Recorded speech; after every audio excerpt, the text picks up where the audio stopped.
नमस्तेस्तु भगवन् विश्वेश्वराय महादेवाय त्र्यम्बकाय त्रिपुरान्तकाय त्रिकाग्निकालाय कालाग्निरुद्राय नीलकण्ठाय मृत्युञ्जयाय सर्वेश्वराय सदाशिवाय श्रीमान् महादेवाय नमः।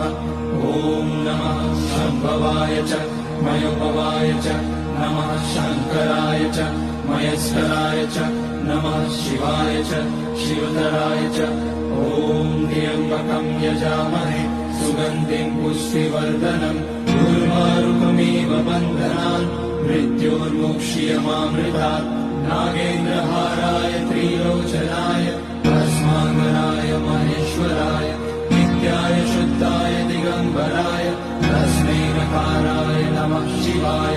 मन्दाकिनी सलिलचन्दन चर्चिताय नन्दीश्वर प्रमथनाथ महेश्वराय